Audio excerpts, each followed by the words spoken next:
हरे कृष्णा। श्रीमद् भगवत गीता अध्याय 11 विराट रूप। अर्जुन ने कहा, आपने जिन अत्यंत कोई आध्यात्मिक विषयों का मुझे उपदेश दिया है उसे सुनकर अब मेरा मोह दूर हो गया है। हे कमल नयन, मैंने आपसे प्रत्येक जीव की उत्पत्ति तथा लय के विषय में विस्तार से सुना है और आपकी अक्षय महिमा का अनुभव किया है। हे पुरुषोत्तम, हे परमेश्वर, यद्यपि आपको मैं अपने समक्ष आपके द्वारा वर्णित आपके वास्तविक रूप में देख रहा हूँ, किंतु मैं यह देखने का इच्छुक हूँ कि आप इस दृश्य जगत में किस प्रकार प्रविष्ट हुए हैं। मैं आपके उसी रूप का दर्शन करना चाहता हूँ। हे प्रभु, हे योगेश्वर, यदि आप सोचते हैं कि मैं आपके विश्वरूप को देखने में समर्थ हो सकता हूँ, तो कृपा करके मुझे अपना असीम विश्वरूप दिखलाइए। भगवान ने कहा, हे अर्जुन, हे पार्थ, अब तुम मेरे ऐश्वर्य को, सैकड़ों हजारों प्रकार के दैवी तथा विविध रंगों वाले रूपों को देखो। हे भारत, लो, तुम आदित्यों, वसुओं, रुद्रों, अश्विनी कुमारों तथा अन्य देवताओं के विभिन्न रूपों को यहाँ देखो। तुम ऐसे अनेक आश्चर्यमय रूपों को देखो जिन्हें पहले किसी ने न तो कभी देखा है न सुना है। हे अर्जुन, तुम जो भी देखना चाहो उसे तत्क्षण मेरे इस शरीर में देखो। तुम इस समय तथा भविष्य में भी जो भी देखना चाहते हो उसको यह विश्वरूप दिखाने वाला है। यहाँ एक ही स्थान पर चर अचर सब कुछ है, किंतु तुम मुझे अपनी इन आँखों से नहीं देख सकते। अतः मैं तुम्हें दिव्य आँखें दे रहा हूँ। अब मेरे योग ऐश्वर्य को देखो। संजय ने कहा, हे राजा, इस प्रकार कहकर महायोगेश्वर भगवान ने अर्जुन को अपना विश्वरूप दिखलाया। अर्जुन ने उस विश्वरूप में असंख्य मुख, असंख्य नेत्र तथा असंख्य आश्चर्यमय दृश्य देखे। यह रूप अनेक दैवी आभूषणों से अलंकृत था और अनेक दैवी हथियार उठाए हुए था। यह दैवी मालाएं तथा वस्त्र धारण किए था और उस पर अनेक दिव्य सुगंधियां लगी थीं। सब कुछ आश्चर्यमय, तेजमय, असीम तथा सर्वत्र व्याप्त था। यदि आकाश में हजारों सूर्य एक साथ उदय हों तो उनका प्रकाश शायद परम पुरुष के इस विश्व रूप के तेज की समता कर सके। उस समय अर्जुन भगवान के विश्व रूप में एक ही स्थान पर स्थित हजारों भागों में विभक्त ब्रह्मांड के अनंत अंशों को देख सका। तब मोहग्रस्त एवं आश्चर्यचकित रोमांचित हुए अर्जुन ने प्रणाम करने के लिए मस्तक झुकाया और वह हाथ जोड़कर भगवान से प्रार्थना करने लगा। अर्जुन ने कहा, हे भगवान कृष्ण, मैं आपके शरीर में सारे देवताओं तथा अन्य विविध जीवों को एकत्र देख रहा हूँ।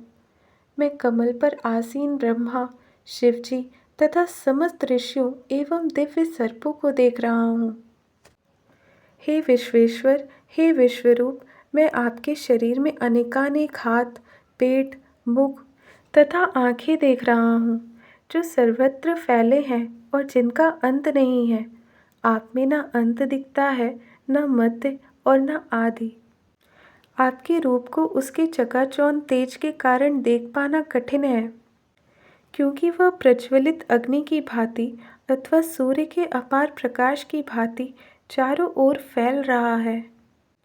तो भी मैं इस तेजोमय रूप को सर्वत्र देख रहा हूँ जो अनेक मुकुटों, गदाओं तथा चक्रों से विभूषित है। आप परम आद्य गेय वस्तु हैं। आप इस ब्रह्मांड के परम आधार हैं। आप अव्यय तथा पुराण पुरुष हैं। आप सनातन धर्म के पालक भगवान हैं। यही मेरा मत है। आप आदि, मध्य तथा अंत से रहित हैं। आपका यश अनंत है। आपकी असंख्य भुजाएं हैं और इस सूर्य तथा चंद्रमा आपकी आँखें हैं। मैं आपके मुख से प्रज्वलित अग्नि निकलते और आपके तेज से इस संपूर्ण ब्रह्मांड को जलते हुए देख रहा हूँ। यद्यपि आप एक हैं, किंतु आप आकाश तथा सारे लोकों एवं उनके बीच के समस्त अवकाश में व्याप्त हैं। हे महापुरुष, आपकी इस अद्भुत तथा भयानक रूप को देखकर सारे लोग भयभीत हैं। देवों का सारा समूह आपकी शरण ले रहा है और आप में प्रवेश कर रहा है। उनमें से कुछ अत्यंत भयभीत होकर हाथ जोड़े आपकी प्रार्थना कर रहे हैं। महर्षियों तथा सिद्धों के समूह कल्याण हो कहकर वैदिक स्तोत्रों का पाठ करते हुए आपकी स्तुति कर रहे हैं। शिव के विविध रूप आदित्यगण, वसु, साध्य, विश्वदेव, दोनों अश्विनी कुमार, मरुदगण, पितृगण, गंधर्व, यक्ष, असुर तथा सिद्धदेव सभी आपको आश्चर्यपूर्वक देख रहे हैं।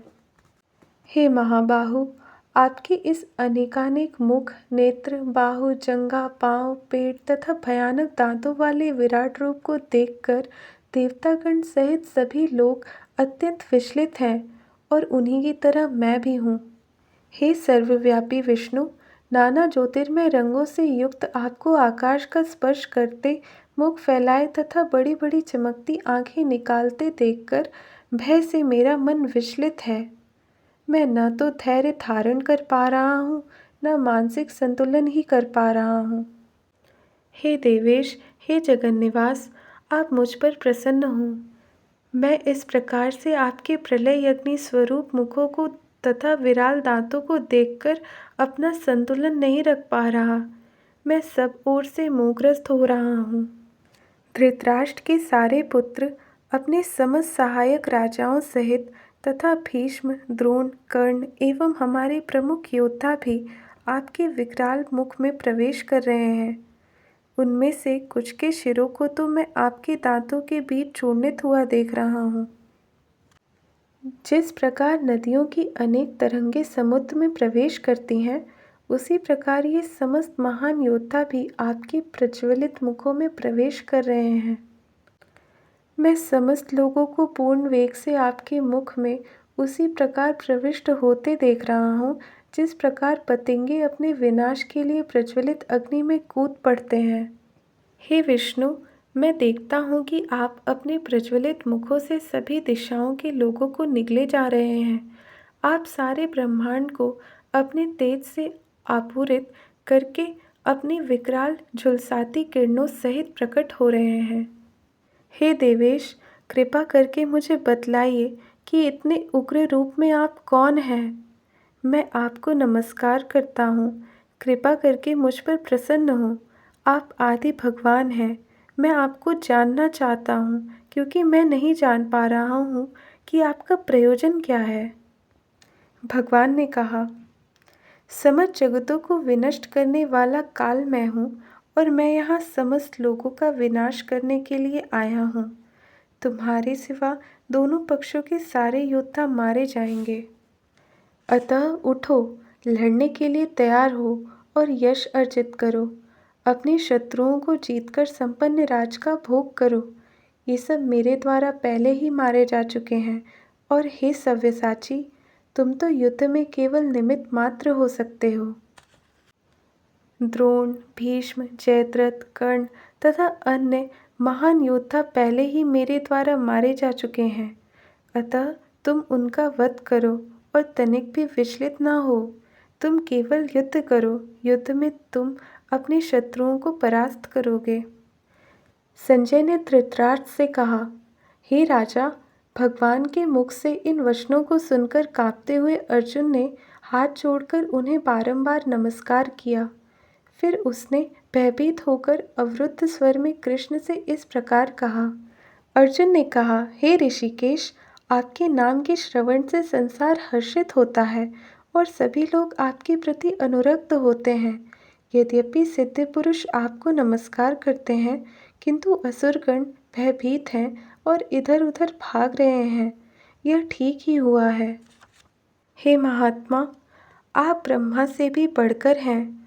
आप आदि सृष्टा हैं, तो फिर वे आपको सादर नमस्कार क्यों न करें।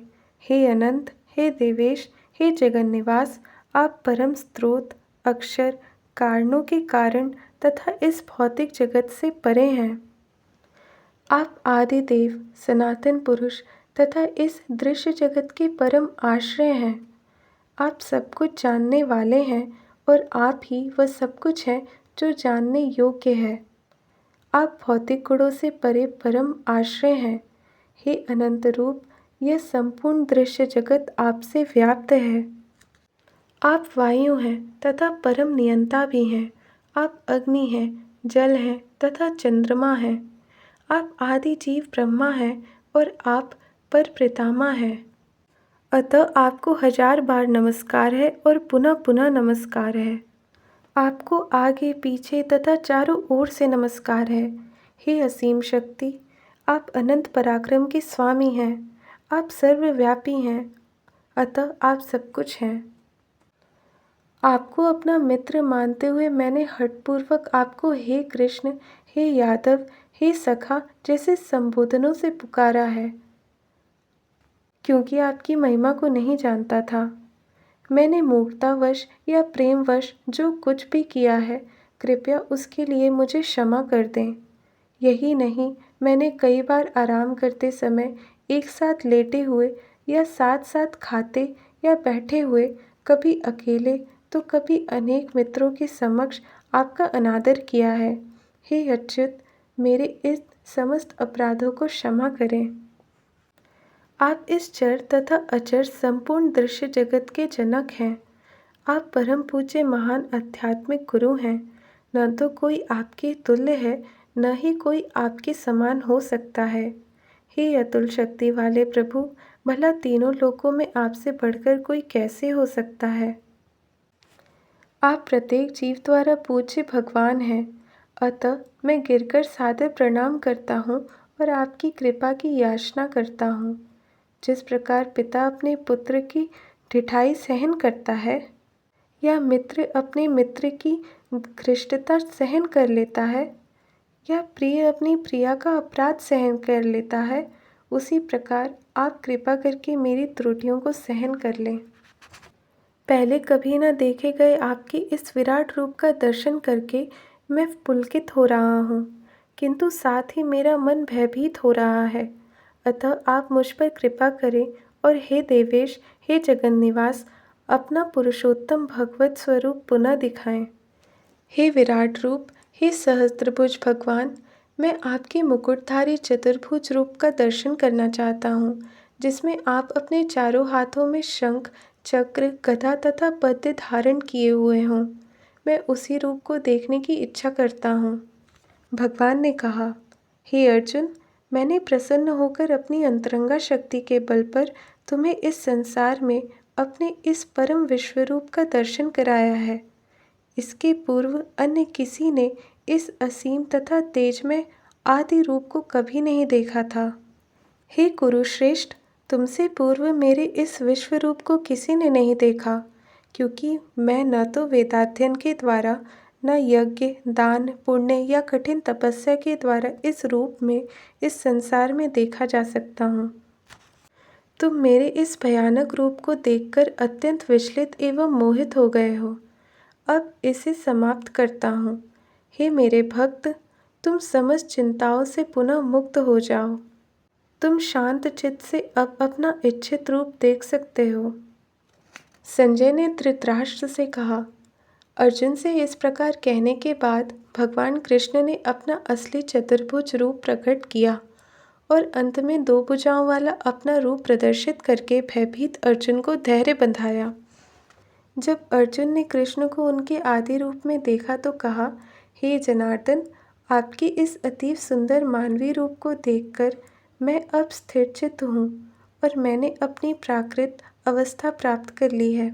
श्री भगवान ने कहा, हे अर्जुन, तुम मेरे जिस रूप को इस समय देख रहे हो, उसे देख पाना अत्यंत दुष्कर है।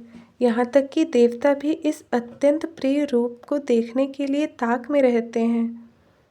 तुम अपने दिव्य नेत्रों से जिस रूप का दर्शन कर रहे हो, उसे न तो वेदाध्ययन से, न कठिन तपस्या से, न दान से, न पूजा से ही जाना जा सकता है। कोई इन साधनों के द्वारा मुझे मेरे रूप में नहीं देख सकता। हे अर्जुन, केवल अनन्य भक्ति द्वारा मुझे उस रूप में समझा जा सकता है जिस रूप में मैं तुम्हारे समक्ष खड़ा हूँ, और इसी प्रकार मेरा साक्षात दर्शन भी किया जा सकता है, केवल इसी विधि से तुम मेरे ज्ञान के रहस्य को पा सकते हो। हे अर्जुन, जो व्यक्ति सकाम कर्मों तथा मनोधर्म के कल्मश से मुक्त होकर मेरी शुद्ध भक्ति में तत्पर रहता है, जो मेरे लिए ही कर्म करता है, जो मुझे ही जीवन लक्ष्य समझता है और जो प्रत्येक जीव में मैत्री भाव रखता है, वह निश्चित ही मुझे प्राप्त करता है।